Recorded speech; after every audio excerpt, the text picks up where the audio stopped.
Mundo Solidario.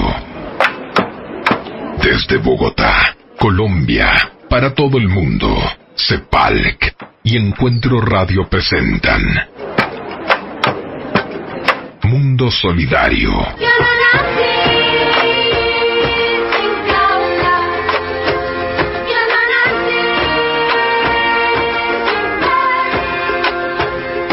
Mundo Solidario, una producción del Servicio Internacional Cristiano de Solidaridad con los Pueblos de América Latina. Óscar Arnulfo Romero.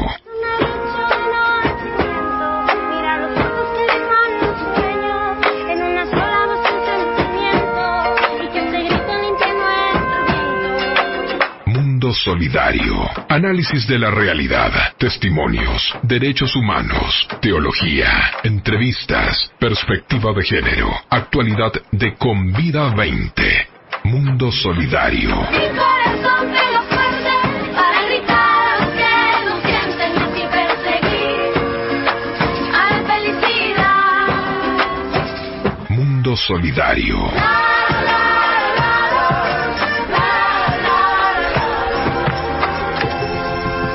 Y a la luz de las palabras divinas que se leen en nuestra misa, iluminemos las realidades sociales, políticas, económicas. Mundo Solidario.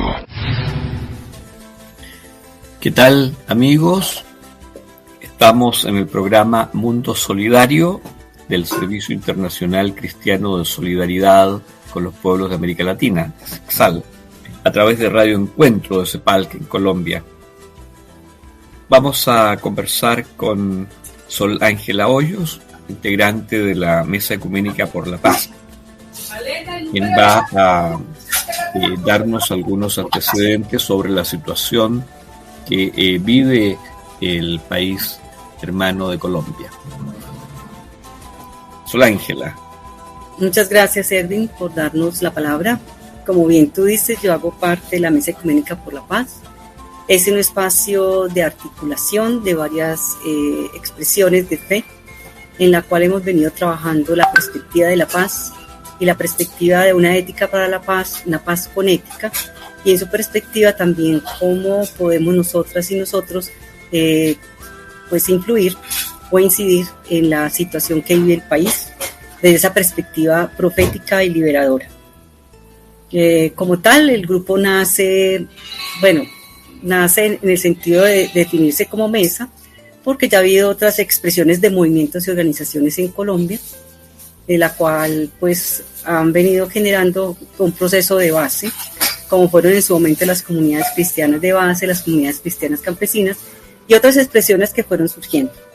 La mesa surge en el 2012 por iniciativa de algunos y algunas que decían qué ha pasado con nuestra expresión de fe frente a la situación del país, y entonces se constituye nuevamente la mesa, y la mesa lanza su primera asamblea en el 2013 con la perspectiva de poder aportarle casualmente al proceso de paz que se empezó como a gestar nuevamente en Colombia en el año 2012, y que ya en esos años 2013 se empezó como la posibilidad de generar las mesas de diálogo con los insurgentes. Entonces la mesa empieza a pensarse cómo puede aportar al proceso de paz en Colombia, y de hecho empezó a generar una serie de acciones, por ejemplo, a plantearle en su momento a la FARC las veedurías éticas ciudadanas por la paz. Eso se presenta allí, ellos lo acogen como un punto que debería pensarse dentro de los acuerdos de paz en Colombia, y luego empezamos a trabajar porque descubrimos que en todo este conflicto social y armado que lleva más de 50 años en el país, hubo hombres y mujeres de distintas expresiones de fe que por su compromiso liberador, profético, de denuncia, de acompañamiento a comunidades indígenas, afro, tanto en lo rural como en lo urbano, pues habían trabajado fuertemente por lo organizativo y porque las comunidades también tuvieran su propia voz y voto. Y entonces cuando surge el trabajo con las víctimas, reconociendo que varios hombres y mujeres de distintas expresiones de fe fueron victimizadas dentro del conflicto social y armado. presentamos ya un informe de la Comisión de la Verdad que surge en Colombia por el Acuerdo de Paz, y se presentó este año el informe a la Justicia Especial para la Paz. Y ahí estamos con varias expresiones de distintos movimientos sociales, porque en Colombia ha sucedido muchísimos genocidios. Entonces también nosotros, como Expresión de Fe, lanzamos un macro caso de genocidio de la Iglesia de los Pobres como una perspectiva también a ser conocida y reconocida, porque las víctimas, algunas viven o sus familiares todavía viven, y venimos trabajando en eso. Y luego pues hemos venido poco a poco en estos últimos años con dos acentos. Un acento es reconocer que digamos el ambiente, la defensa de la casa común también es una víctima que ha sufrido dentro del conflicto social y armado en Colombia por la destrucción de la casa común y lo que ha venido generando en las poblaciones, en su impacto tanto en salud como también en la existencia de los grupos. En eso vamos, y desde esa perspectiva, cuando Convida 20 nos hace partícipes de este espacio, pues nosotros gustosamente aceptamos, y desde eso venimos participando desde el año 2020 en esta expresión de Convida 20. Ahora, ¿qué nos reúne hoy?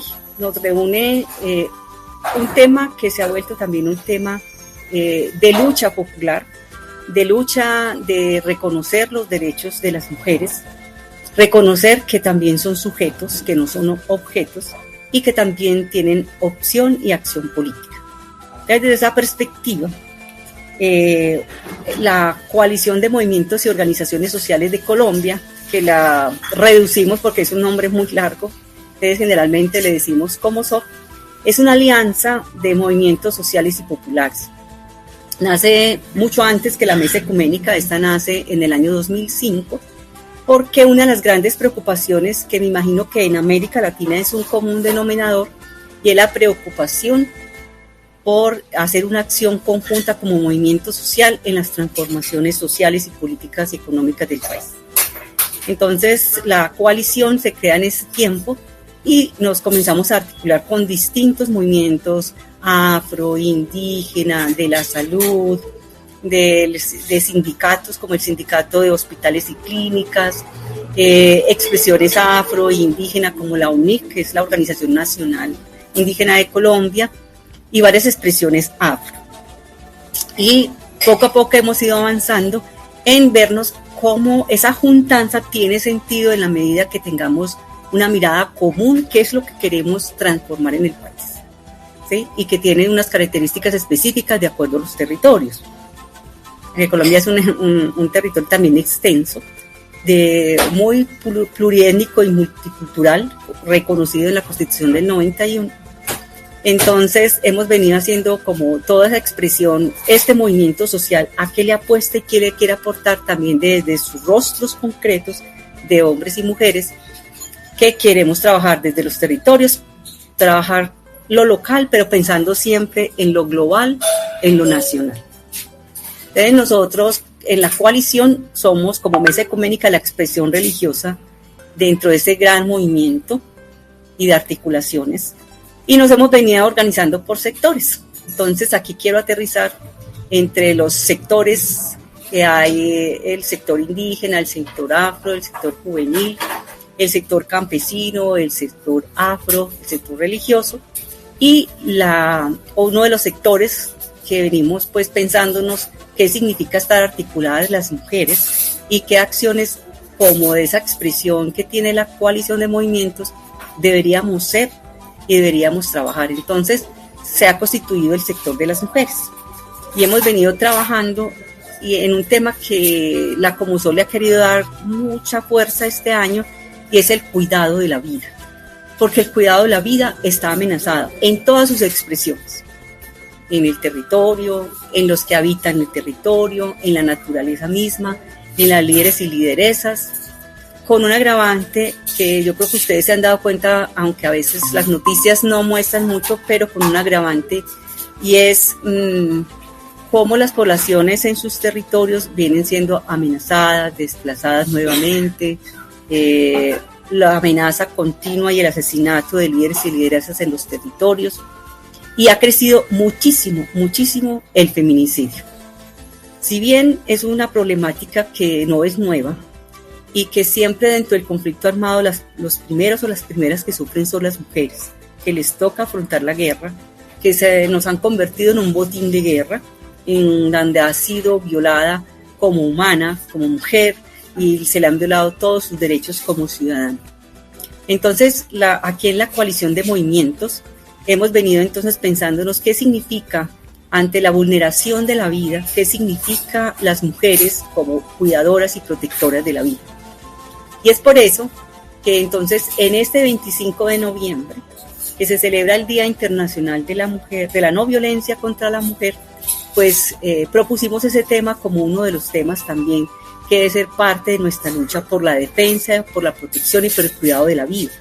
Las mujeres de por sí somos cuidadoras, de por sí las mujeres siempre estamos al frente de muchas cosas, así nos reconozca las capacidades, las cualidades, pero siempre las mujeres hemos echado a andar por siglos todas las perspectivas humanas. Por eso es que ustedes van a escuchar ahorita a la compañera Ana María Piñuela, es una joven que hace parte de la coalición de movimientos y que ha venido también impulsando este sector de mujeres dentro de la coalición como una apuesta para proteger y cuidar la vida. Eso ustedes van a escuchar más tarde, qué es lo que ella nos quiere presentar. Entonces las mujeres tenemos mucho que decir y en el estallido social las mujeres hemos tenido mucho que decir.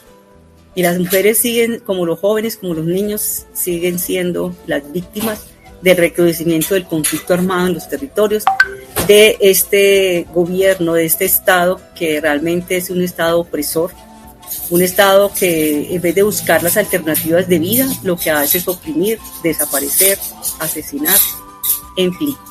Entonces, yo los invitaría a que ustedes escucharan lo que esta joven quiere decirnos a nosotros como hombres y mujeres que estamos en esta expresión de Convida 20 y que queremos solidarizarnos para decir nunca más a la muerte, nunca más al asesinato de mujeres, nunca más a la violación de la vida y sus derechos. Entonces, invitados a escuchar en unos momentos a la compañera Ana María Piñuela de la Coalición de Movimientos, que comúnmente, repito, se le dice como son. Hola, mi nombre es Ana María Piñuela, hago parte de las mujeres de la Comusoc. El día de hoy, el 25N, conmemoramos el Día Internacional de la No Violencia contra la Mujer. Lastimosamente, siguen siendo millones de mujeres alrededor del mundo que son violentadas de diferentes maneras. Esto se ha convertido en un obstáculo para alcanzar la igualdad, además de ser un problema estructural de esta sociedad patriarcal.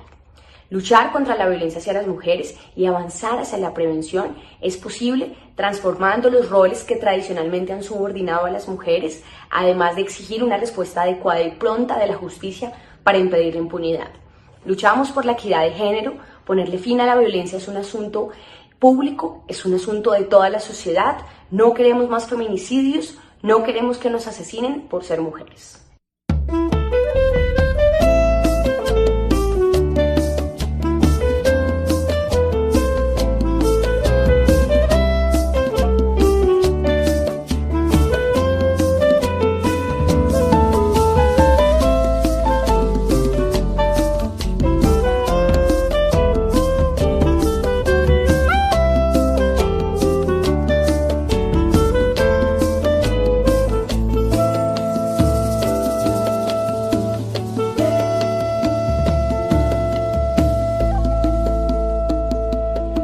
Mano fuerte va barriendo, pone leña en el fogón. Mano firme cuando escribe una carta de amor.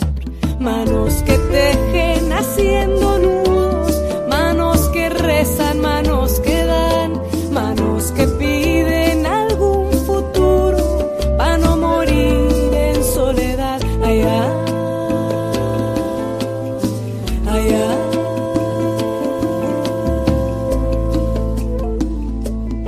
Mano vieja que trabaja, va enlazando algún telar.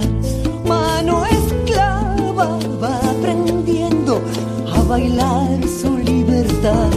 Manos que amasan curtiendo el hambre con lo que la tierra les da. Manos que abrazan a la esperanza de algún hijo que se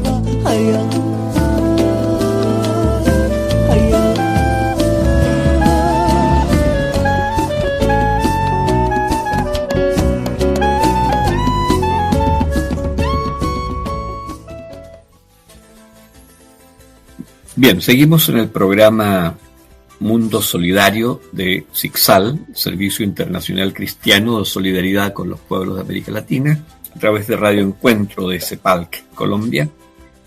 Y ha sido también muy interesante lo señalado por Sol Ángela Hoyos, que ha hecho alusión a la Alianza con Vida 20. La Alianza con Vida 20 es una invitación formulada por el Papa Francisco a distintas organizaciones para pensar alternativas a un mundo después de la pandemia.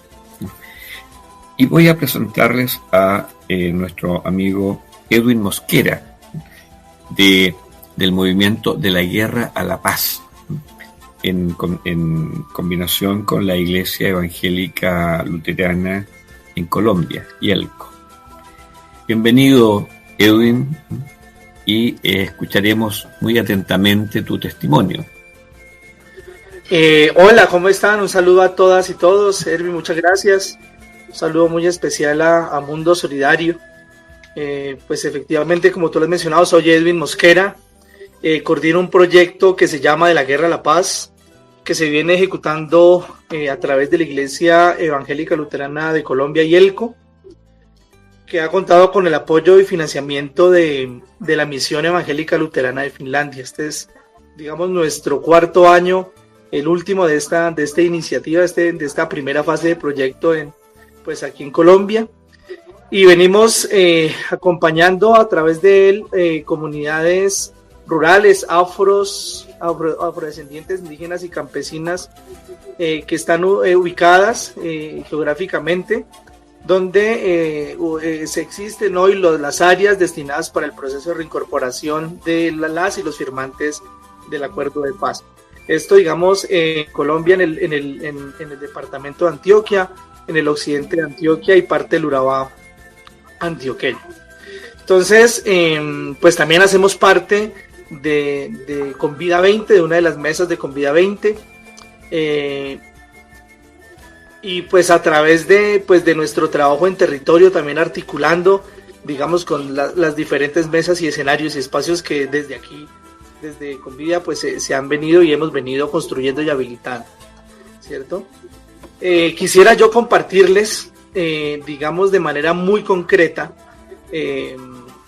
algunas conclusiones o algunas, quizá algunas reflexiones en torno a algunas acciones recientes que hemos venido realizando en territorio. Como en otros espacios hemos comentado, pues venimos estando y siguiendo de cerca todo el tema del avance, lo que ha implicado la firma del acuerdo de paz entre las FARC-EP en ese momento y el Estado colombiano. Lastimosamente, y como lo hemos dicho en varios escenarios, considerábamos que esta firma del acuerdo posibilitaba una tranquilidad en los territorios. Pero lastimosamente tenemos que insistir en que en los territorios más aislados, en los territorios muy rurales, la paz está bastante lejos de sentirse. Por el recrudecimiento, creo que la compañera Sol Ángela planteaba en el momento el recrudecimiento de la violencia otra vez en los territorios, sobre todo donde estamos en Antioquia, ha sido muy fuerte, ¿cierto? Eso pues ha conllevado a que dinámicas propias, en el caso de los proyectos y las organizaciones que estamos en terreno, pues tengamos que ponernos a disposición de este escenario, ¿cierto? En ese sentido, hemos organizado también un espacio con el cual hemos contado también con el apoyo de Convida 20 y el SICSAL, que es el espacio llamado Solidaridad Interreligiosa en Zonas de Conflicto en Colombia, que digamos fue una consecuencia quizá de la difícil situación y crisis humanitaria que se vive en esta parte de Colombia, en el occidente de Antioquia. Digamos, violación a los derechos humanos, sistemática, la vulneración y la violación al VIH, digamos, por las confrontaciones y el accionar de los diferentes grupos armados ilegales que hoy se disputan quizá de alguna forma el territorio, ¿cierto? Y eso, digamos, nos ha conllevado a organizar por esta situación algunas acciones. Por ejemplo, recientemente se impulsó desde el CISOC, Solidaridad Interreligiosa, una misión humanitaria en los municipios de Frontino y Dabeiba, del occidente antioqueño, pues donde tenemos trabajo en comunión con las misioneras de la Madre Laura. En ese espacio también convergen obispos de la Iglesia Católica de la región, de Apartadó, de Santa Fe de Antioquia, de Izminatadó, también desde Quibdó. Se organizó una misión humanitaria donde hacíamos unos hallazgos, muy complejos, ¿no? En torno a quiénes hoy controlan los territorios, cómo viene impactando el modelo económico en los territorios, es decir, el desarrollo entendido desde los gobiernos, digamos que se traduce en vías de infraestructura con inversiones millonarias, por ejemplo, por mencionar la vía de Medellín hacia el Urabá, digamos, sobre todo Dabeiba y Frontino cuentan con una inversión de cerca de 2 billones de pesos, una inversión muy grande, y eso contrasta con la realidad de las comunidades, ¿no? Sin la garantía mínima de sus derechos en educación, en salud, en garantías de sacar los productos que allí pues las comunidades labran en la tierra. Entonces digamos que eso es parte, digamos, de uno de los hallazgos que tiene que ver con el abandono estatal, que contrasta con unas inversiones a infraestructura y megaproyectos muy grandes, ¿cierto? Que obedece al modelo económico. Esto sin contar, digamos, las preocupaciones que existen en esta zona por la amenaza también de la vida. La vida humana no únicamente está amenazada, sino la vida de los territorios por el interés de grandes empresas mineras. Con un ejercicio que hacíamos con uno de los procesos acompañados de la Mesa Interétnica por la Paz de Frontino, de la Blanquita Murrí, en un ejercicio recientemente nos dábamos cuenta de lo público, de información pública que hay cerca de más de 100 títulos mineros para la zona del occidente, ¿no? Y parte del Urabá. Eso es una situación muy preocupante. Y como digo, el modelo pues va en contravía a los planes de vida que vienen desarrollando las comunidades. Eso digamos que es parte de los hallazgos también de esta misión y sobre todo el tema del conflicto, es decir, quiénes controlan el territorio, que son los actores armados ilegales, en este caso de lo que ha salido públicamente como el control permanente de las autodefensas gaitanistas de Colombia, AGC, ¿cierto? O denominadas Clan del Golfo. En algunos testimonios recolectados en estos ejercicios, pues también sale con preocupación la presencia puntual en algunas zonas del ELN, ¿cierto? Y esta confrontación ha generado en los territorios la implementación de minas antipersonales, que ha dejado pues varias víctimas,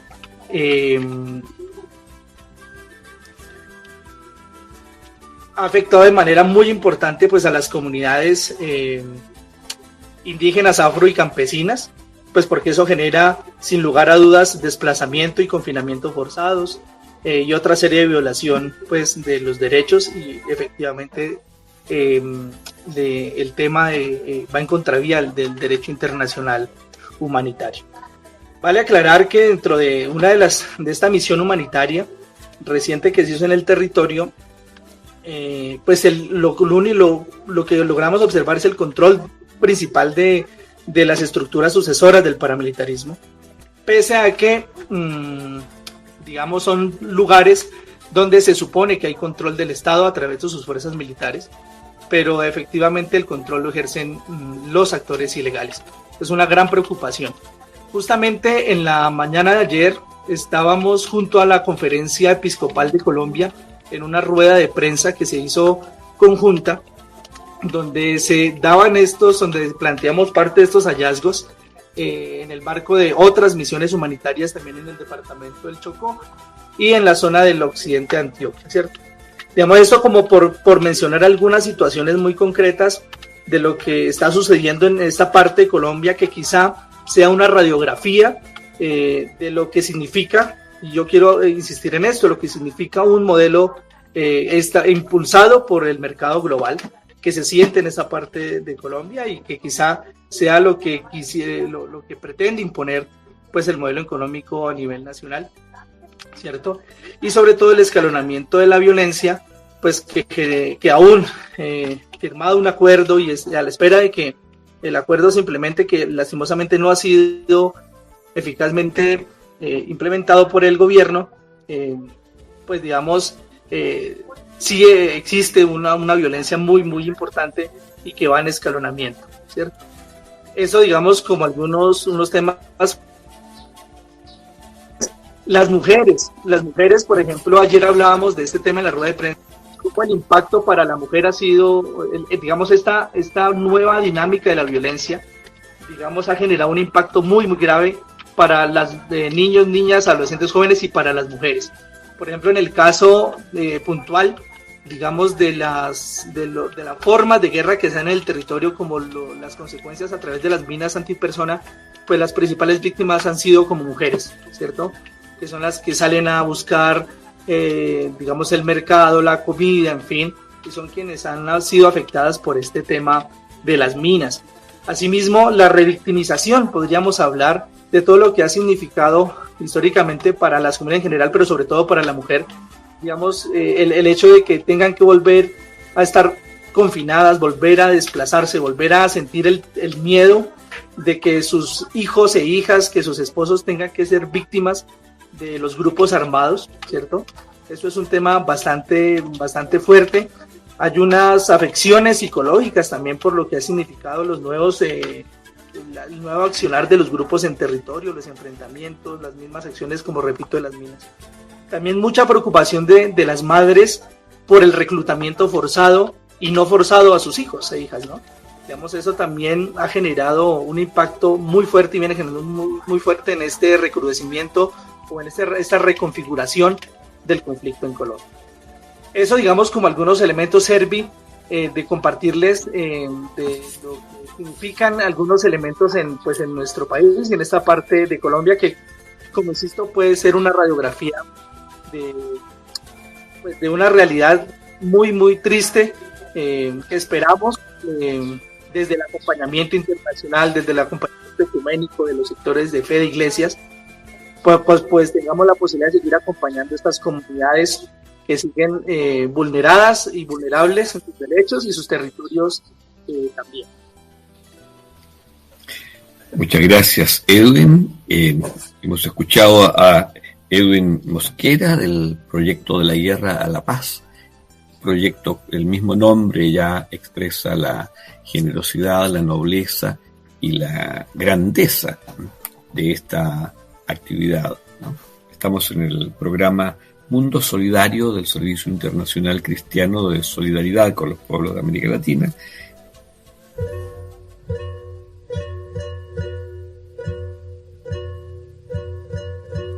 Vamos, mujer, partamos a la ciudad, todo será distinto, no hay que dudar, no hay que dudar, confía, ya vas a ver, porque Niki, que todos van a entender. Toma, mujer, mi manta te abrigará, ponte al niñito en brazos, no llorará. No llorará, confía, va a sonreír, le cantarás un canto, se va a dormir. ¿Qué es lo que pasa? Dime, no calles más. Largo camino tienes que recorrer, atravesando cerros. Vamos, mujer, confía que hay que llegar. En la ciudad podremos ver todo el mar. Dicen que Iquique es grande como un salar, que hay muchas casas lindas, te gustarán, confía como que hay Dios allá en el puerto, todo va a ser mejor.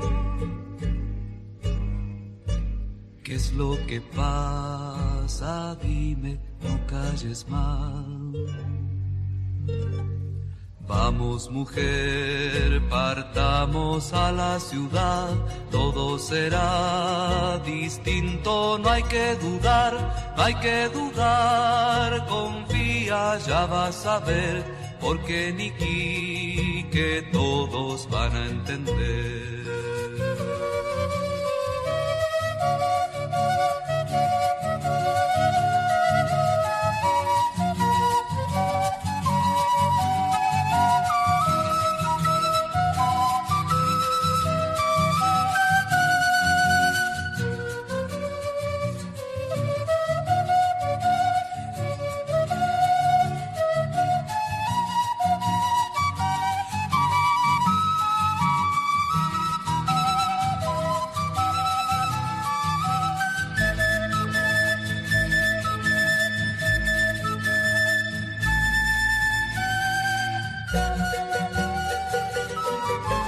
Este poema, Mujer, nunca más violencia, dedicado a tantas mujeres víctimas de la violencia a nivel latinoamericano, a nivel mundial. Mujeres luchadoras que dieron la vida por construir una nueva sociedad. Luego, con gran cariño, resistencia y lucha, dedico este poema. Mujer, te han cortado hermosa vida, vida generadora de vida. Crímenes horrendos de mujeres luchadoras, 1000 procesos de denuncia, se silencian y se acallan. Guerra sucia, garras de odio y violencia, que destruyen la esperanza con aroma de justicia, de mujeres que caminan buscando una nueva sociedad. Mujeres en jardines muy floridos, con la siembra de justicia, donde se lanza hoy el grito, nunca más impunidad. Hoy, voces de mujeres que se levantan en vuelo, hoy el grito de protesta que reclaman los derechos. Hoy mujeres hacen viva la memoria de mujeres, de cuerpos inmolados con el fuego de fusiles, mujeres que lucharon con resistencia activa, mujeres que regaron la semilla de esperanza, mujeres que con su sangre se convierten hoy en vida. Hoy seguimos intuyendo grandes sueños y utopías. Hoy las mujeres luchamos con paso de rebeldía. Hoy entonamos un canto del nunca más a la muerte. Hoy prendemos el fuego del amor y la justicia. Mujeres de ayer, mujeres de hoy, mujeres del mañana y siempre. Mujeres mártires memoria con una historia nueva. Mujeres del nunca más, denunciamos la impunidad. Unida, hoy Día Internacional de las Mujeres, no violencia contra las mujeres. Gracias. Maritze Trigos Torres, desde Colombia.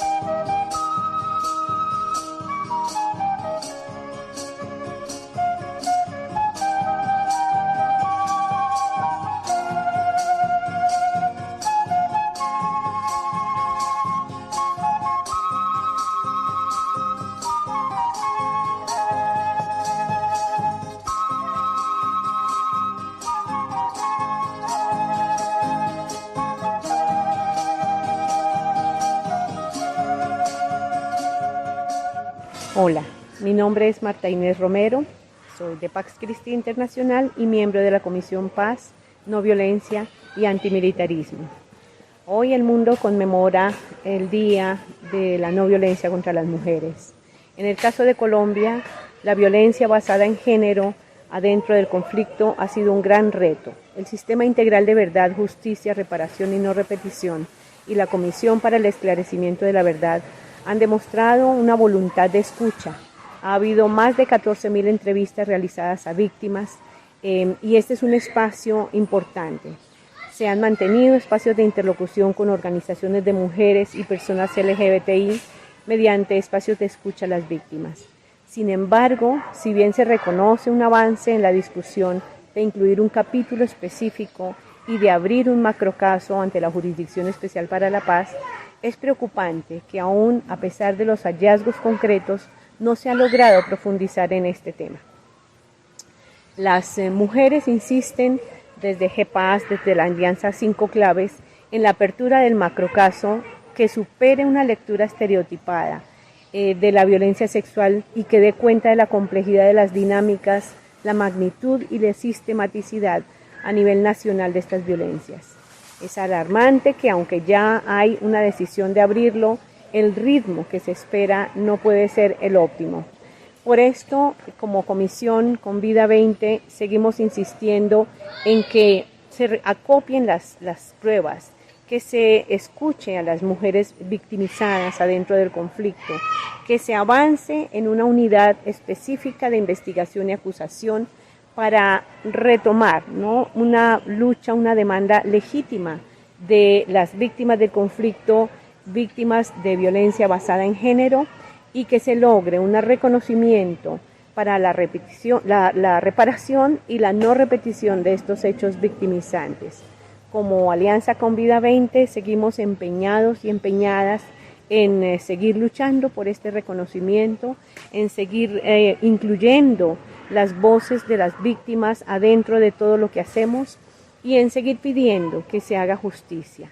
Esta es una demanda que se amplifica a mujeres en Guatemala, en Honduras, en Chile, en Perú, en toda la región, en México, que tanto han sufrido los impactos de las agresiones por solo hecho de ser mujeres vulneradas en sus derechos.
Saludo cordial y sororo, soy Lizeth Prieto García, teóloga y promotora de los derechos humanos de las mujeres.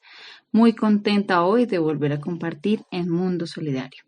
Hoy quiero contarles acerca del contexto del Día Internacional de la No Violencia contra la Mujer. Este día surgió como un trabajo conjunto de feministas por varios años y para 1981, que se celebró aquí en Bogotá, Colombia, el primer encuentro feminista latinoamericano y del Caribe, se decidió marcar el 25 de noviembre como el Día Internacional de la No Violencia contra las Mujeres en memoria de las hermanas Mirabal.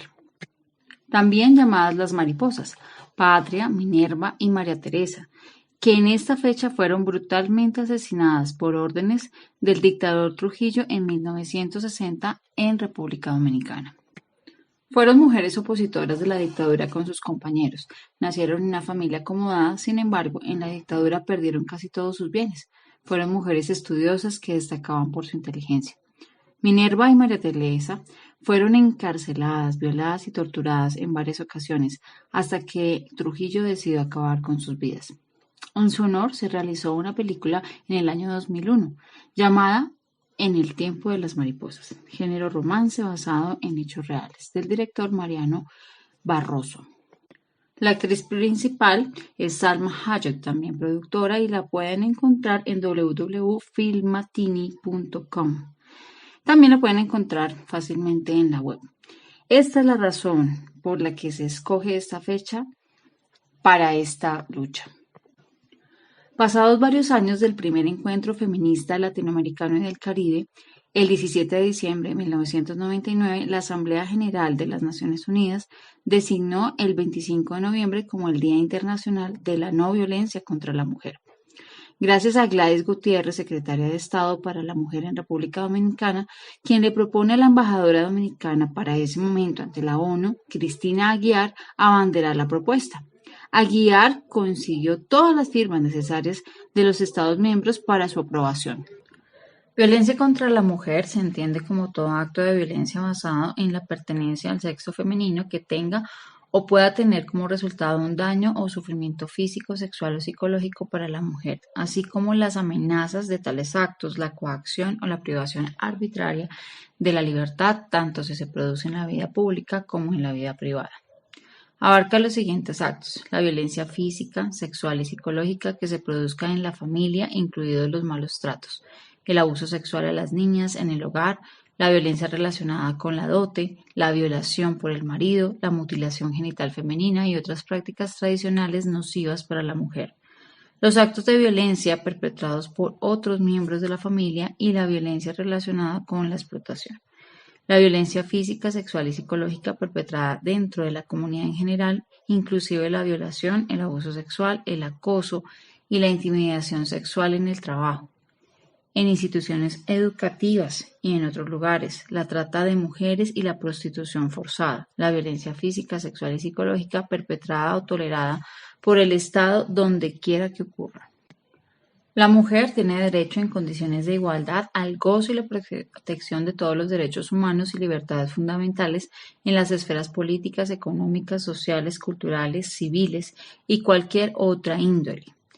Entre estos derechos figuran el derecho a la igualdad, el derecho a la libertad y la seguridad de la persona, el derecho a igual protección ante la ley, el derecho a ser libre de toda forma de discriminación, el derecho a mayor grado de salud física y mental que se pueda alcanzar, el derecho a condiciones de trabajo justas y favorables, el derecho a no ser sometida a tortura ni a otros tratos malos y penas, crueles, inhumanos o degradantes.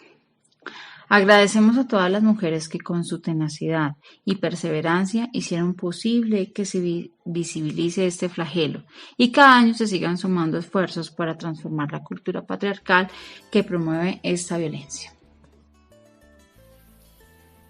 Continuamos con nuestro programa Mundo Solidario de ZICSAL. Y ahora desde El Salvador escucharemos a Mariela Tapela de Cercova y a Freddy Sandoval de la Concertación Monseñor Oscar Romero. Bienvenidos. Saludos a todos. Soy Mariela de El Salvador y hablaré un poco sobre la problemática del agua. El sistema capitalista depredador ve todo en términos mercantilistas y nos llevó a este punto de peligro y de violencia contra la madre tierra.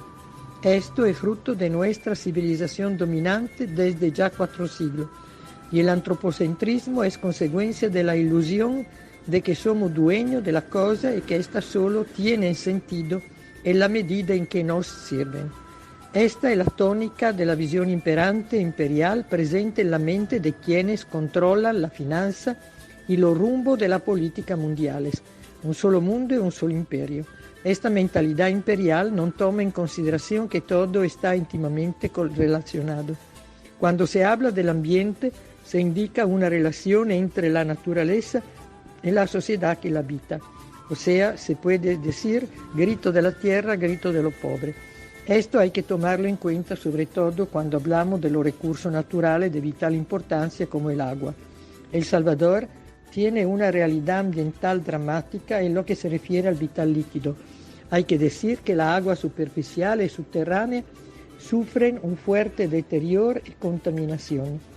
Esto debido a diferentes causas: uso de agroquímico tóxico, cultivo de caña de azúcar que crece sin control, rápido agotamiento del manto acuífero, entre otros. De esta manera, El Salvador, con solamente 20.000 kilómetros cuadrados, se ha convertido en uno de los países de América Latina con más alto grado de deterioro ambiental.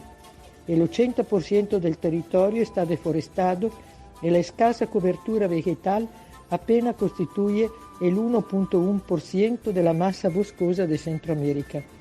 A pesar de esta delicada y preocupante situación, la agenda gubernamental ambiental no tiene el nivel de debate y discusión pública que merita.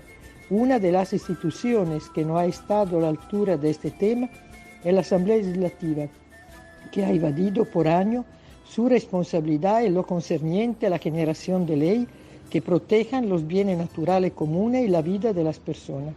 Consideramos entonces el caso emblemático de la Ley General del Agua.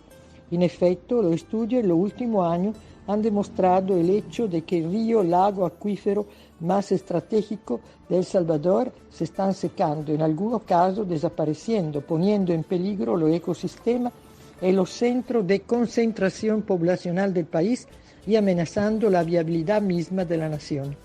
Diferentes entidades internacionales han planteado que El Salvador sufre de un grado preocupante de estrés hídrico. La falta de regulación permite a los propietarios de campos de golf, compañías embotelladoras, productores de caña de azúcar y otros intereses privados utilizar toda el agua que quieren sin pagar debidamente por ello y sin importarle la grave consecuencia que provocan a las comunidades locales. Mientras tanto, las grandes empresas inversionistas transnacionales siguen sobreexplotando y contaminando los escasos recursos hídricos de El Salvador sin ninguna intervención de regulación estatal. Entonces, a raíz de todo esto, la población desde años se organizó para llevar adelante un proceso de resistencia e incidencia política a diferentes niveles.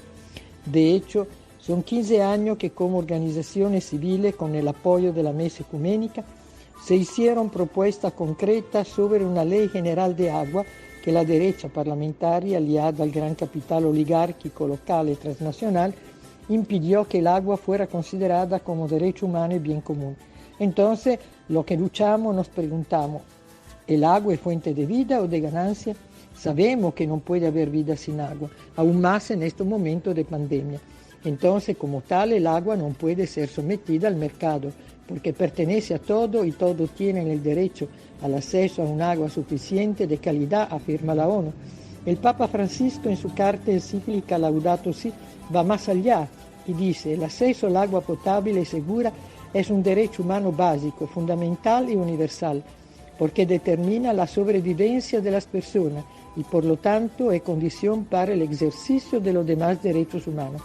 Este mundo tiene una grave deuda social con lo pobre, sigue diciendo el Papa, que no tienen acceso al agua potable porque eso es negarle el derecho a la vida radicado en su dignidad inalienable. Pero parece que el gran capital ve el agua como mercancía, fuente de ganancia segura.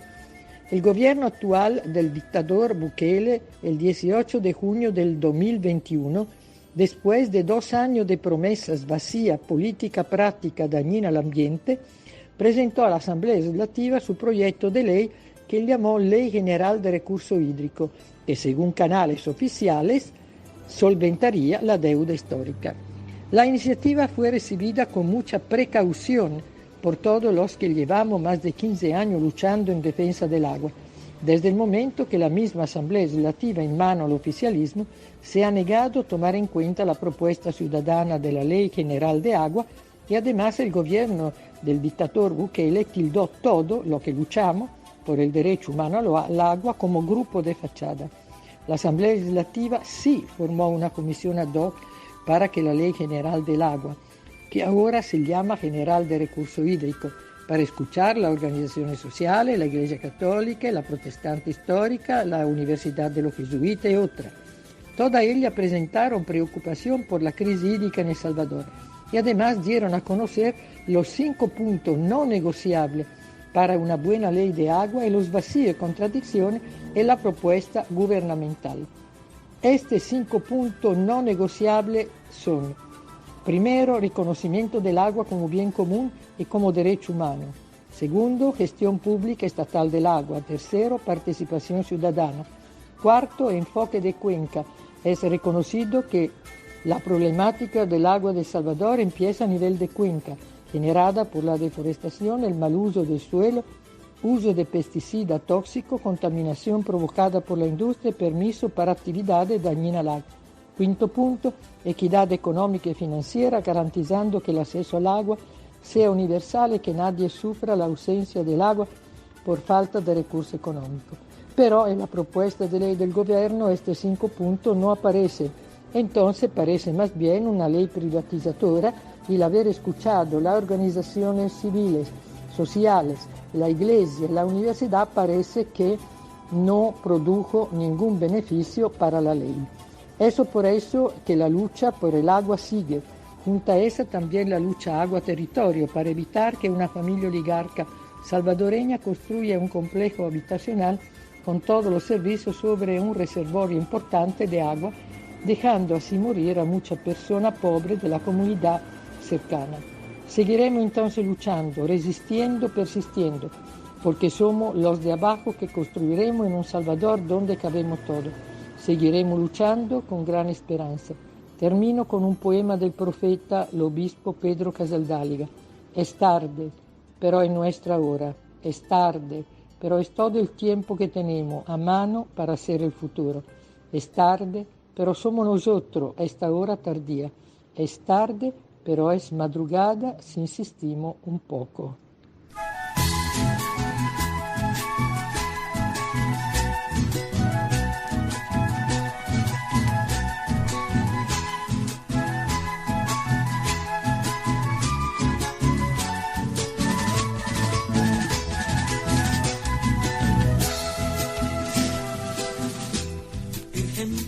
María, Virgen pájara gozosa, la de plumas doloridas, la de espinas y de rosas, pajarita algodonera, pájara del cafetal, Virgen pájara morena, sanatilla del cañal.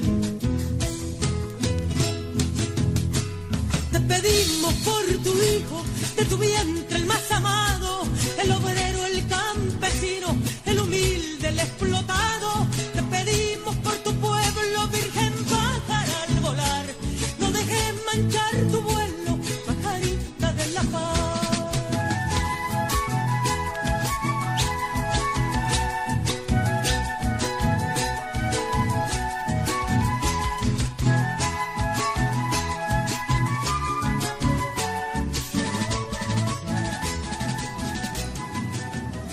Muchas gracias por la oportunidad de hacernos presente en este espacio.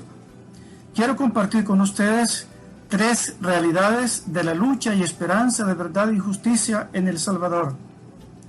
Lo primero es el gran desafío que estamos afrontando contra un gobierno dictatorial.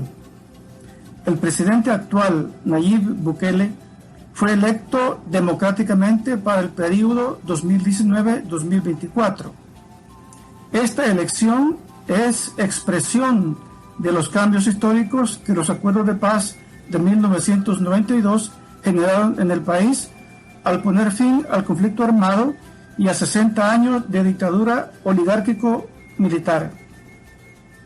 El 9 de febrero del año 2020, el presidente Bukele se hizo acompañar de la Fuerza Armada y la Policía Nacional Civil y se tomó la sede de la Asamblea Legislativa como medida de presión a los diputados para que le aprobaran un préstamo millonario. Este asalto al Parlamento ha sido considerado como un golpe de Estado en versión moderna. El 28 de febrero de este año 2021 se realizaron elecciones para conformar una nueva Asamblea Legislativa. El Partido Nuevas Ideas, que es el partido del presidente, obtuvo mayoría de diputados, pero tales diputados obedecen al presidente ante todo. Así, el primer día de entrar en funciones, el 1 de mayo de 2021, por orden presidencial, procedieron a destituir a los magistrados de la Sala de lo Constitucional y al fiscal general de la República, sin seguir la norma constitucional y jurídica ni el debido proceso. Luego, acto seguido, sin cumplir con el debido proceso, igualmente, impusieron nuevos magistrados y un nuevo fiscal general de la República. Más adelante, los mismos diputados destituyeron a los jueces de la República que tuviesen 60 años de edad o 30 años de ejercicio en la carrera judicial, con el pretexto presunto de que son corruptos. Tampoco, en este caso, han procedido según la Constitución de la República y de acuerdo al debido proceso. Diversos sectores y organizaciones de la sociedad civil, instancias internacionales y diplomáticos han rechazado rotundamente tales acciones que concentran el poder de los tres órganos de Estado en una sola persona, la del presidente de la República. Pero el gobierno se niega a dar marcha atrás, y esto ha generado mucho descontento social y movido al pueblo a manifestarse masivamente en las calles en septiembre y octubre de este año 2021. El pueblo organizado tiene toda la razón para protestar y marchar, pero el presidente de la República y sus títeres no reconocen tal razón.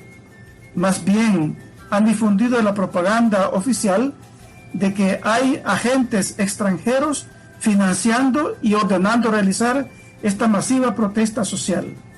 Este es el segundo aspecto que deseo destacar. Para impedir estas protestas, el gobierno amenaza con aprobar una ley de agentes extranjeros, con la cual pretende hacer un registro de mandantes extranjeros, fiscalizar los proyectos, establecer un impuesto de 40% al presupuesto del proyecto, faculta al director del registro de agentes extranjeros para que discrecionalmente imponga multas, cancele proyectos o elimine la personería jurídica de las organizaciones sociales involucradas. Incluso establecen una pena de prisión de 2 a 5 años para los mandantes extranjeros o las organizaciones que incumplan esta ley. Las organizaciones denuncian que con este proyecto de ley, considerado confuso, ambiguo y abierto a cualquier interpretación, se corre el riesgo de una aplicación discrecional y arbitraria, si tiene el propósito de limitar selectivamente la actividad de algunas organizaciones no gubernamentales y fundaciones incómodas al oficialismo, además de representar un potencial obstáculo a la continuidad y eficiencia de programas de promoción social apoyados por cooperantes internacionales. Las organizaciones destacan asimismo que con tal proyecto de ley se limitan o vulneran derechos fundamentales de los ciudadanos y del pueblo en general, como la libertad de expresión y la de asociación, muy importantes para la construcción y crecimiento de toda sociedad democrática. Estamos librando una intensa protesta por esta amenaza dictatorial, con pronunciamientos, conferencias de prensa, programas de radio y televisión. Tarde o temprano vendrán también marchas masivas en la calle. Contamos con la reacción de alerta de las Naciones Unidas y de la Comisión Interamericana de Derechos Humanos.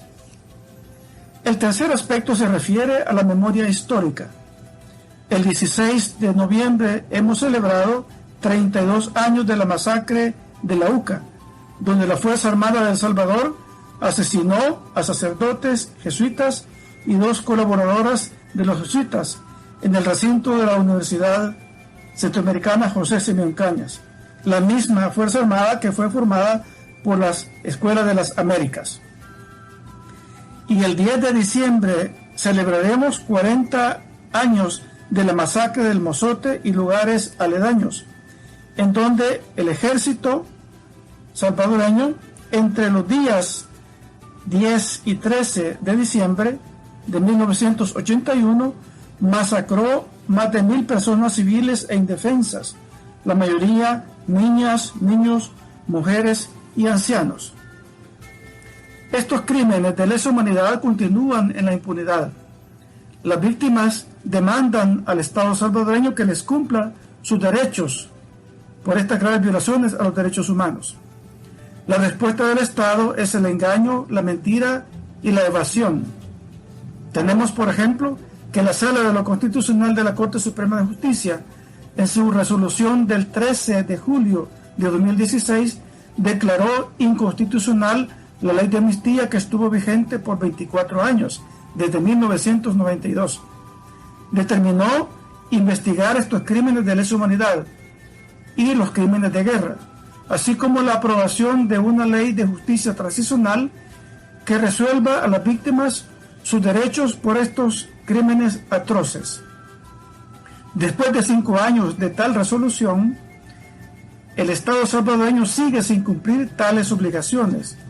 Más bien ha reforzado medidas para proteger a los criminales y perpetuar la impunidad. Así tenemos, por ejemplo, exaltan y refuerzan con recursos y más soldados a la Fuerza Armada. La Corte Suprema de Justicia sigue sin atender las demandas de verdad y justicia de las víctimas. En el caso concreto de los jesuitas, la Sala de lo Penal declaró que no se puede seguir juicio contra los autores intelectuales de la masacre de la UCA. Y la Corte Suprema de Justicia destituyó ilegalmente al juez que lleva el caso de la masacre del Mozote. El presidente de la República, por su parte, ha negado el acceso a los archivos militares que pueden contribuir al establecimiento de la verdad y favorecer la obtención de justicia para las víctimas, a pesar de que en una reunión con las víctimas les prometió entregarles todos los archivos militares, de la A a la Z. Pero las víctimas, sus familiares y el pueblo consciente y organizado continúan exigiendo al Estado verdad, justicia, reparación y garantías de no repetición. Siguen haciendo homenaje a las víctimas, demandando lo mismo que promovieron las víctimas, como es, por ejemplo, el respeto a la dignidad humana, los derechos humanos, la justicia social, el bien común y la memoria histórica del pueblo salvadoreño. Nos animan y sostienen nuestros mártires, especialmente San Óscar Romero y los que serán beatificados el próximo 22 de enero de 2022. Son ellos Rutilio Grande, jesuita y amigo de San Óscar Romero, el joven Nelson Rutilio Lemos y el adulto mayor Manuel Solórzano, compañeros de Rutilio, asesinados el 12 de marzo de 1977. También será beatificado el padre Cosme Spezzotto, asesinado por las fuerzas del orden el 14 de junio de 1980. Esperamos de ustedes en América Latina y en el mundo sintonía y apoyo en esta lucha histórica contra la impunidad y a favor de la verdad, la justicia para las víctimas. Un abrazo para todas y todos.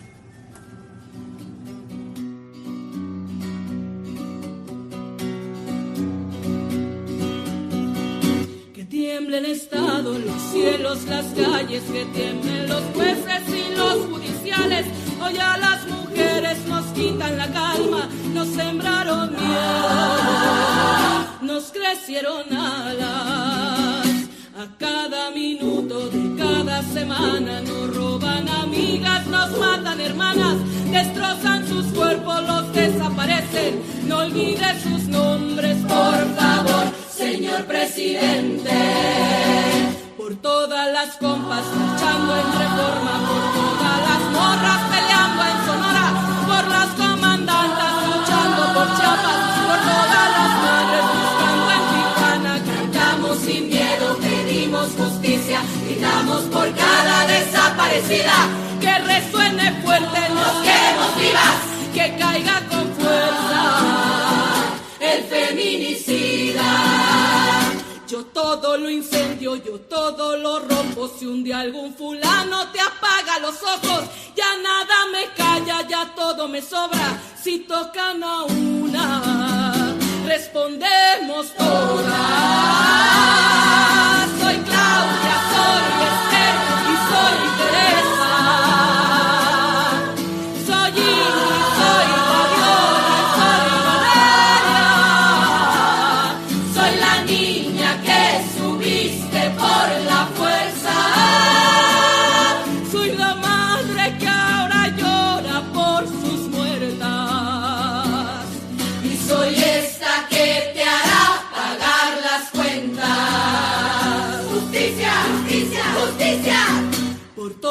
las compas marchando en Reforma, por todas las morras peleando en Sonora, por las comandantas luchando por Chiapas, por todas las madres luchando en Tijuana. Cantamos sin miedo, pedimos justicia, gritamos por cada desaparecida. Que resuene fuerte, nos queremos vivas, que caiga con fuerza el feminicida, que caiga con fuerza el feminicida.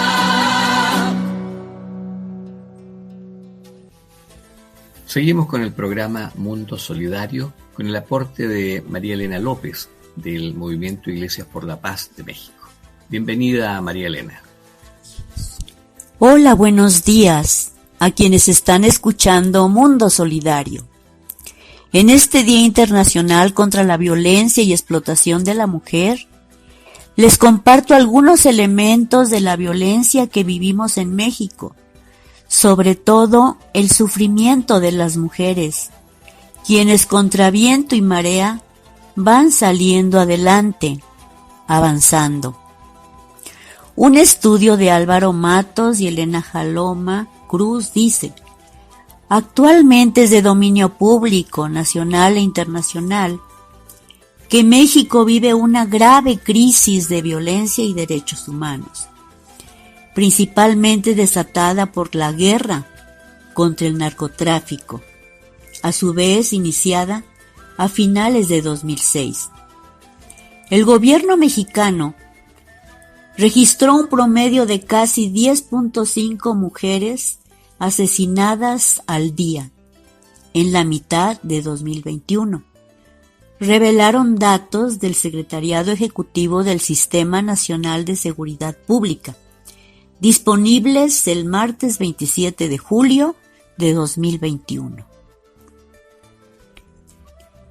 El 29 de julio de 2021, México llega a 90.034 personas desaparecidas y no localizadas, según cifras actualizadas de la Comisión Nacional de Búsqueda, informa el periódico Animal Político.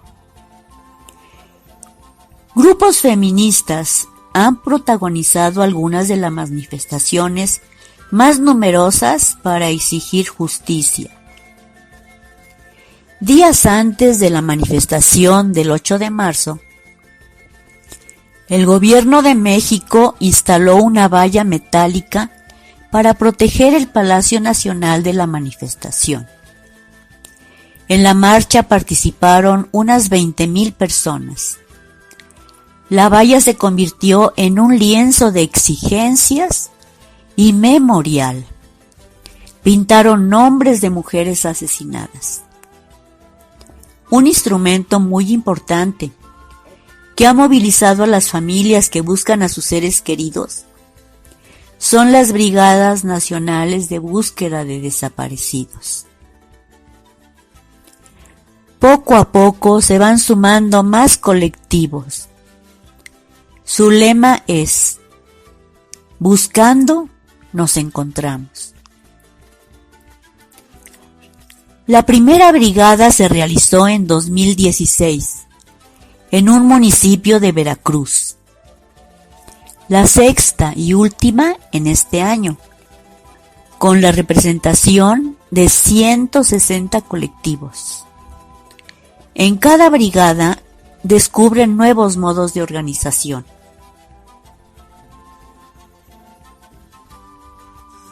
Las buscadoras expresan: las herramientas que llevamos es el dolor, coraje, impunidad. Vamos a desenterrar el horror que está viviendo el país. México es una fosa. México es una fosa clandestina. Es una frase que han repetido durante años familiares de desaparecidos.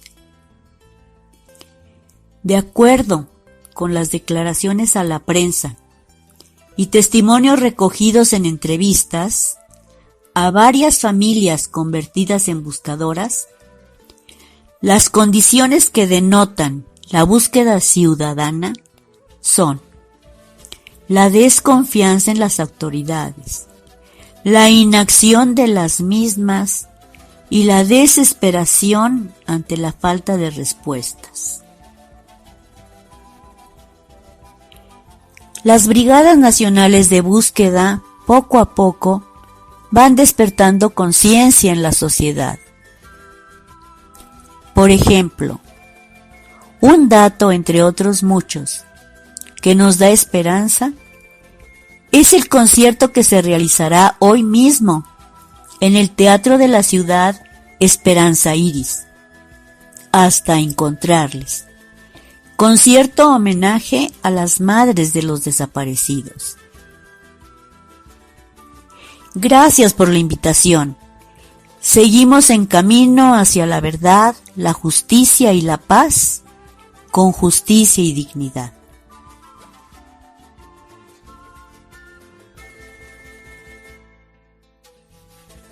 Bien, continuamos con el programa Mundo Solidario del Servicio Internacional Cristiano de Solidaridad con los Pueblos de América Latina a través de Radio Encuentro de SPALC Colombia, y estamos también unidos con la alianza Convida 20. Y en esta oportunidad vamos a conversar con Pablo Ruiz, del Observatorio por el Cierre de la Escuela de las Américas. Bienvenido, Pablo. Gracias, Ervin Lara. Este programa de radio que estamos haciendo es en el marco de este 25 de noviembre, el Día contra la Violencia a las Mujeres. Y bueno, hemos hasta el momento presentado algunos aportes de nuestras compañeras, compañeros.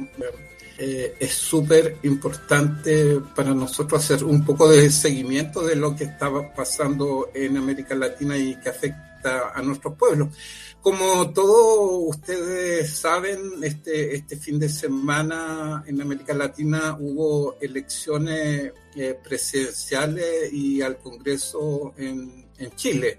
Entonces, Ervin Lara, quería aprovechar, tú que tienes trayectoria, experiencia, ¿cuáles fueron los resultados de las elecciones de este fin de semana en Chile? ¿Y cuál es tu análisis?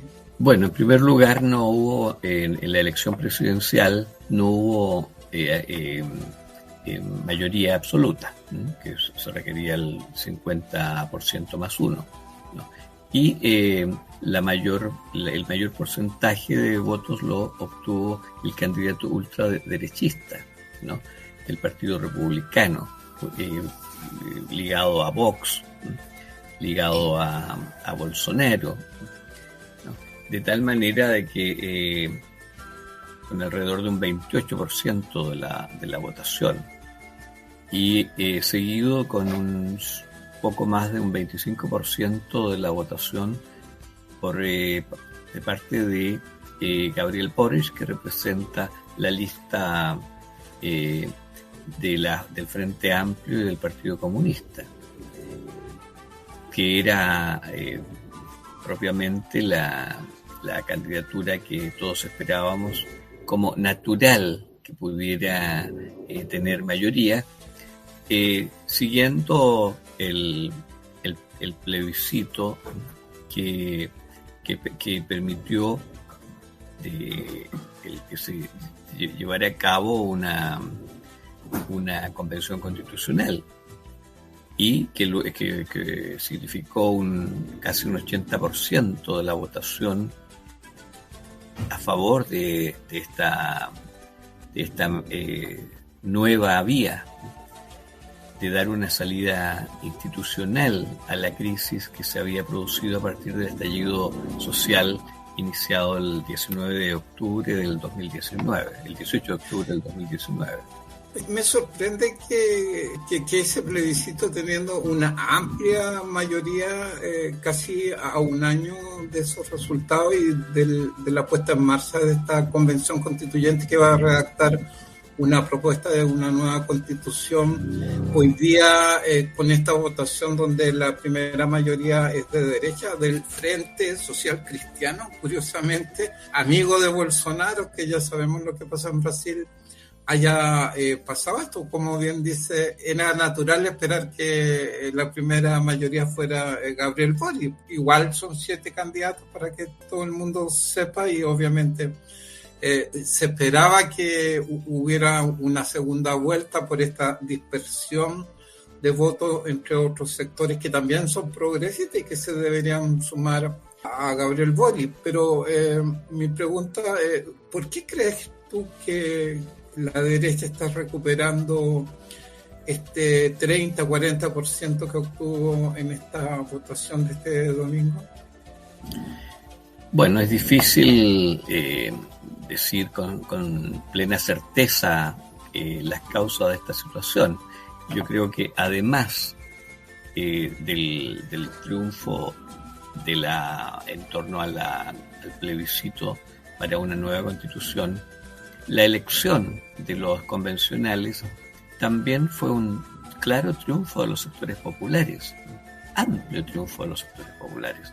La derecha quedó con, me parece, 27 convencionales solamente. Y eso es muy significativo y dejaba visualizar que el triunfo de Boric pudiera ser de fácil llegada. No fue así, ¿no?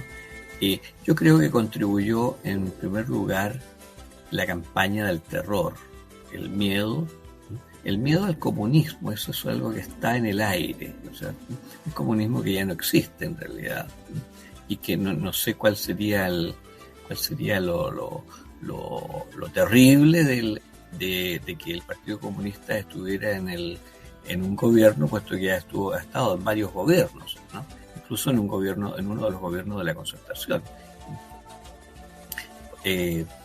Por lo tanto, eso es un mito que no tiene ningún sentido, pero que existe y que pesa. La inseguridad creada artificialmente, en realidad, ¿no? La conmemoración del 18 de octubre en este año, en el año 2021, tuvo muchas manifestaciones de violencia que yo creo que fueron gestadas también por el gobierno, por la derecha. Es muy fácil que azuzar, ¿no?, a sectores marginados, ¿no?, de la sociedad para que realicen actos que vayan provocando miedo a la población. Eso y la campaña publicitaria, ¿no? La campaña de prensa tremenda en favor del candidato de derecha, ¿no? Lara, ¿alguna buena noticia en este fin de semana? Yo creo que la buena noticia es que la candidata senadora Fabiola Campillay, que fue víctima de la represión después del 18 de octubre, ella quedó ciega y perdió además el olfato y el gusto. Ella se presentó de candidata a senadora independiente y obtuvo una altísima votación. Por lo tanto, contra todos los pronósticos y contra todas las cortapisas que se han puesto a los candidatos independientes, ella accede al Senado de la República. Y eso es una muy buena noticia, porque es una representante auténtica de los sectores populares. Y yo creo que, volviendo a lo anterior, también es un hecho. El candidato Boric ha tendido más bien a atraer votación del centro político. Y eso significa tener un lenguaje muy, muy cuidadoso, tratando de dar una suerte de examen de democracia ante los sectores oligárquicos. Eso yo creo que ha sido un error. No así en el caso de Fabiola Campillay, y ha sido muy directa como una representante de las más de 400 víctimas de daño ocular. Ella quedó ciega de ambos ojos, al igual que un joven estudiante de psicología, pero más de 400 personas han quedado ciegas de un ojo y han quedado mutiladas con una serie de otras víctimas de la represión. Por eso que Piñera ha sido también acusado ante la Corte Penal Internacional por crímenes de lesa humanidad. Sin duda, en estos últimos años la violencia policial, específicamente contra las mujeres, ha sido muy, muy alta. De hecho, la canción feminista El violador eres tú alude directamente a la policía, a los jueces que se quedan en silencio y otorgan impunidad a tantos carabineros que abusan de su poder. También te queríamos preguntar sobre la situación de militarización al pueblo mapuche. ¿Qué nos puedes contar? Claro, ese es otro de los problemas mal enfocados, ¿no? La derecha insiste en terminar con la delincuencia, pero terminar con con el terrorismo, según ellos, pero a base de represión.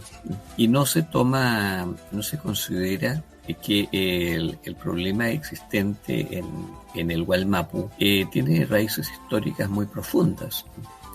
Se trata de que se devuelvan las tierras que fueron arrebatadas por el ejército de Chile en el siglo XIX y que durante la dictadura de Pinochet se aumentó la represión y el arrinconamiento del pueblo mapuche. Se les quitaron las tierras que se habían distribuido en el contexto de la reforma agraria y se favoreció a las forestales. De lo que se trata y de lo que piden los mapuches es la devolución de sus tierras para el cultivo y mantener lo que todos conocemos hoy día como la soberanía alimentaria. Eso implica que salgan de la zona las empresas forestales, que salgan de la zona de las hidroeléctricas que están perjudicando también los ríos y los lagos, y las empresas mineras que dañan toda la ecología de la zona. Ese es el problema de fondo. Ahora hay una serie de situaciones de violencia que son siempre atribuidas a los mapuches, pero sucede que nunca se encuentra a los autores. Es una zona que está militarizada.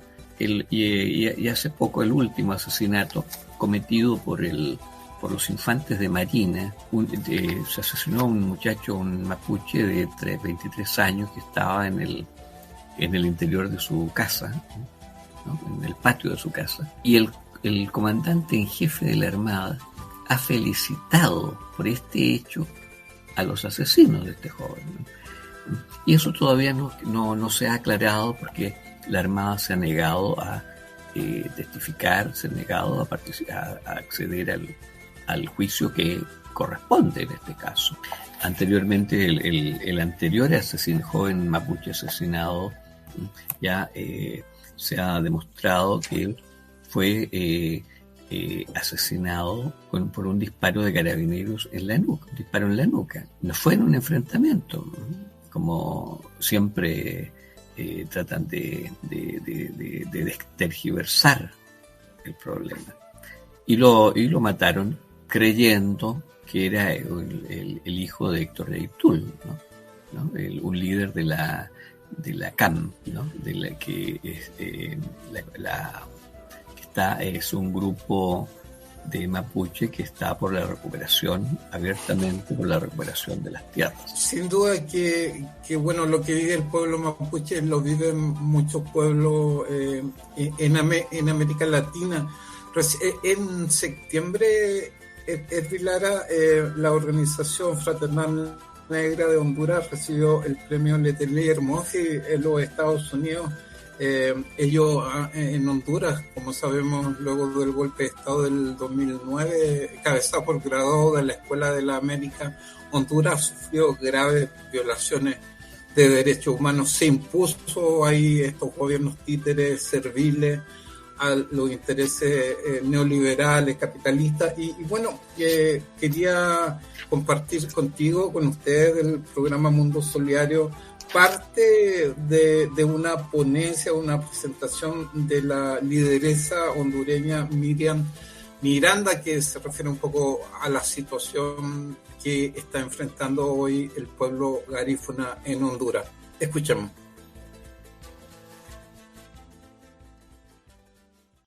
Hay algo que siempre yo hago énfasis, es que Honduras se convirtió en un laboratorio político hace 10 años, un laboratorio político perfecto para la destrucción de la institucionalidad, para generar un Estado fallido como hoy estamos aquí en Honduras, un Estado fallido, un narcogobierno, y todo esto con el beneplácito de Estados Unidos, porque recordemos que Honduras ha sufrido 3 golpes de Estado. O sea, siempre se recuerda el del 2009, pero Honduras ha sufrido 3 golpes de Estado.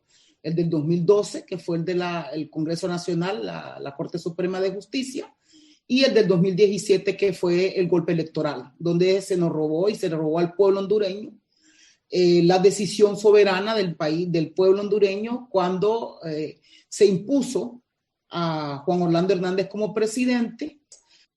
También no olvidemos que Honduras en la última década, en los últimos años, se ha generado una crisis humanitaria, porque yo la considero como crisis humanitaria lo de las caravanas. O sea, no es posible que podamos ver así en una manera como normal, digámoslo, entre comillas, que salgan caravanas de 10,000 personas, 5,000 personas huyendo de un país.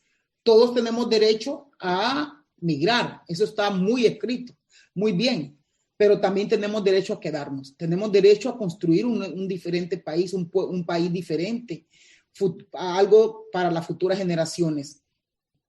OFRANE es una organización de base del pueblo garífuna que hemos venido luchando fuertemente por la defensa de los derechos humanos del pueblo garífuna, pero queremos también ser enfáticos que en este escenario, en un país como este, donde no existe la institucionalidad, la destrucción, que es un Estado fallido, nos toca también luchar por todos los derechos de todos los sectores y de todos los pueblos. OFRANE ha venido trabajando a la par y acuerpando la lucha de las mujeres. Logramos hacer un evento en uno de los territorios que estamos defendiendo, territorio liberado que le decimos de las manos del crimen organizado en Vallecito. Quiero hacer énfasis, dado que SOAWASH trabaja el tema de la intervención, pero yo quiero hacer mucha énfasis en el tema de la militarización. El tema de la militarización y cómo se han militarizado nuestros territorios, se siguen militarizando, no solamente en el caso de Honduras, no solamente por el tema de lo que es digamos, lo de los proyectos extractivistas, sino que también por el combate al narcotráfico. En nombre del combate al narcotráfico se están militarizando los territorios, pero no solamente militarizando, se están desplazando las comunidades. Esto es una cosa gravísima. Hay una colombianización de Honduras, la misma práctica que se ha venido haciendo en Colombia desde hace mucho tiempo, y con una guerra contra las drogas de hace más de 30 años que ha sido muy claro que no ha funcionado, porque esa es la política de Estados Unidos, o sea, la intervención en nombre del narcotráfico, pero también es control de territorios. Nosotros tenemos pueblos como el pueblo Misquito, que recientemente han sufrido ataques militares, un ataque desde avión, ya van 2 veces que disparan contra comunidades misquitas. Eso yo creo que es una cuestión gravísima, y hemos venido denunciando esta intervención directa de Estados Unidos. Hasta aquí el programa Mundo Solidario del Servicio Internacional Cristiano de Solidaridad con los Pueblos de América Latina, SICSAL, en conjunto con la Alianza Con Vida 20, y les invitamos a escucharnos en un próximo programa. Gracias a quienes nos han escuchado en esta oportunidad.